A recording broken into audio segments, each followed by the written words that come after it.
Right, I'm gonna give you 10 quick reasons why you should upgrade to the a7 IV from the a7 III, but there are 2 reasons why this thing, just might not be a good purchase for you right now. Let's get into it.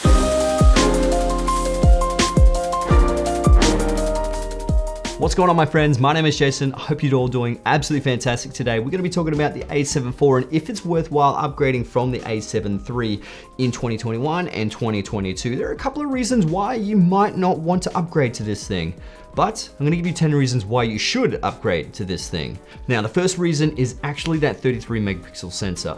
Now, 24 to 33 megapixels isn't a massive jump, but if you do end up cropping in a lot, 33 megapixels will be just enough, especially if you are a professional wedding photographer or videographer, if you do a whole bunch of portraits or sports, wildlife. Cropping in is a pretty big deal, specifically if you trying to get that shot and you've slightly Dutch cropped it, trying to straighten it up and push in post, you do lose some resolution. So having an extra bit of resolution is a definitely good upgrade.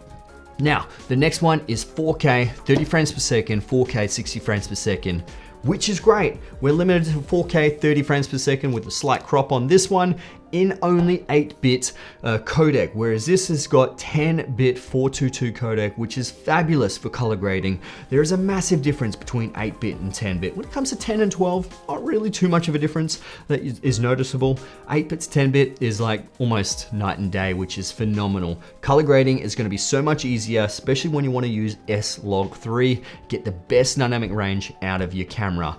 Now, this does have that slight crop in 4K 60, which isn't actually a big deal. The camera is still able to oversample 4.6K down to 4K, which actually gives you less rolling shutter because there's less processing, and it still gives you a really nice, clean, sharp image. But the thing is, it does have that crop in by 1.5 times. So if you do have a prime lens, yeah, it can become a little bit difficult. You can try and push back a little bit further, but for me, it's absolutely no problems. I got a whole bunch of lenses that I can actually choose from and take into account of that 1.5 times crop.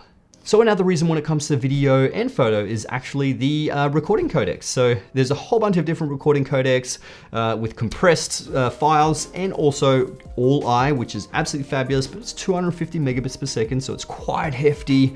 And this is only like 100 megabits per second. So it's still good quality, but not as good as the a7 IV. Now, one of the downsides with the a7 IV, it is very computer intensive. My computer doesn't like the files on the a7 IV, which is a bit of it sucks. The MXF files on the FX6 are absolutely beautiful, but when it comes to the high All-I XAVCSI codec on the a7 IV, it does actually struggle. I have a pretty beefy computer. It does absolutely fantastic when it comes to almost every other codec. Yeah, so that is a very difficult thing I'm working around at the moment, but it actually really depends on the specs of your particular computer. So another reason why you want to upgrade from the a7 III to the a7 IV is actually the autofocus system. Now, this thing is absolutely phenomenal when it comes to object tracking. With that object tracking, I autofocus with humans, birds, and animals. It's so good. Tracking that object, you just almost have a much higher chance of that everything being in focus, which is so good.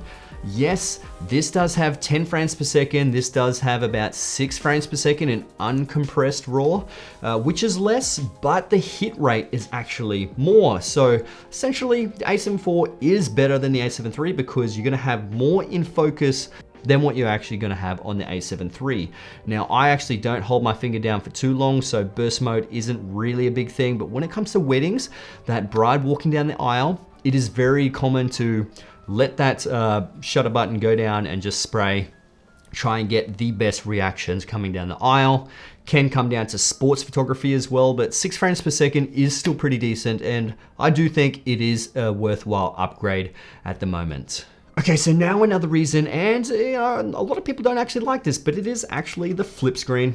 I absolutely love the flip screen. Now, I am not a vlogger, But when it comes to seeing myself on this camera, all you need to do is flip it around and you have this on a tripod and you can actually see yourself and if it's actually recording. There are a lot of times I'm like, has this actually stopped? Is it still recording? Am I just like talking for the next 15 minutes and that's not recording? But the great thing about this as well, it's really good for photography. So when you actually do low down shots with portrait style, you can actually flip the screen like this and take photos. So with this one, you actually physically have to get down low like that and see if, you know, if you're actually framing it up correctly. But that one, it's much more handy the way it is. Flip screens should be on pretty much every single camera.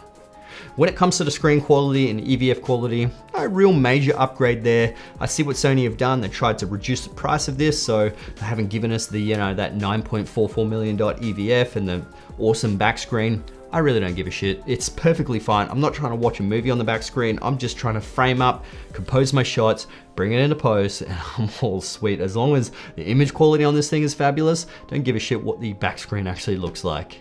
Now, when it comes to overall ergonomics, absolutely recommend it. The ergonomics on this thing is phenomenal. The heat dispersion is so much. Now I'm beginning, you know, when you actually like think of a word and say it too many times, you're like, is that actually how you're actually meant to say that? Dispersion, dissipation, getting rid of the heat. Let's just say that. So it is so much better on this thing. And when it comes to overheating, you don't really have any issues with that one. It's a bigger body. You got much more hand grip on that. And overall, the button placements is so much better. We have a new custom dial at the top where, what is that, exposure compensation thing is? So that's gone now. You can customize it to anything. I'll put it to ISO.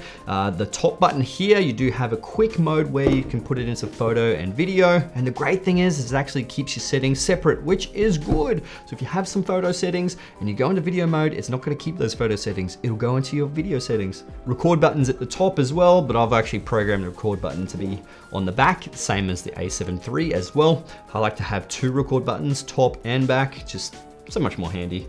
Now the great thing is it does have that CF Express Type A card, so you got one CF Express Type A and two UHS 2 cards. So that is really good because they are faster cards. You can clear up that buffer really nice, but I generally swap between my FX6 and this one when it comes to the cards because they're the same, so it's good. Now there are actually a couple of small pros when it comes to this one, and that is focus mapping and focus breathing, which is really good, but it is limited to a few certain scenarios. Focus breathing usually comes down to, or at the moment comes down to Sony lenses and specific lenses. Sony have, hopefully it'll be a firmware update, you can have a whole bunch more lenses in there, but essentially it compensates for that breathing when you're focusing from infinity and to closest focusing distance. So that's pretty cool. When it comes to focus mapping, it's a slightly different version of the focus peaking, and yeah, it's just, I already made a video a couple of days ago, so check that out about focus mapping. Absolutely fabulous feature and very welcomed in this one. Hopefully I'll bring it to the FX6 and all the other high-end cameras. And another one is when you turn the camera off, you can actually get the sensor to close, which is good. A lot of people have been asking about that for absolutely forever. It's a good feature to have, especially if you want to try and keep the sensor as clean as possible when you're changing off lenses, which we all know sometimes is a little bit difficult. Now, I really don't know how many numbers am I up to. Is that 10? Was that already 10? I think that was 10. Yeah.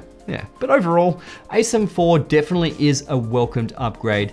If you are a photographer, it becomes a little bit difficult because 24 to 33 megapixels isn't crazily noticeable. You still get some incredible images out of the A7 III, and I will still be keeping this camera. I'm not selling it. It's gonna be my C cam to the A7 IV and the FX6, but when it comes to photography, I might actually take this out because, you know, why ruin this camera when I can, you know, still absolutely push this to the limits and still get incredible images. But much of a muchness when it comes to photography. Pretty much everything in here is upgraded in the A7 IV. So, I mean, if you are looking for something a little bit new, something fresh with some, you know, really good video features that is definitely an upgrade from this, then yeah, definitely recommend the A7 IV. If you're not into video and you're only a photographer, the A7 IV might not be the one for you. You might actually aim for the new A7R5 whenever that cocomes out, or the A9 III, or the A1 if you're rolling in the money. But it really depends. But if you are after, some nice upgrades, A7 IV is for you. Anyway, guys, I hope you enjoyed this video. If you did, hit that like button. That would be absolutely amazing. Subscribe to my YouTube channel if you already haven't. And yeah, watch this video because this video is another good one. Anyway, I'll see you guys in the next one. All right, let's get it.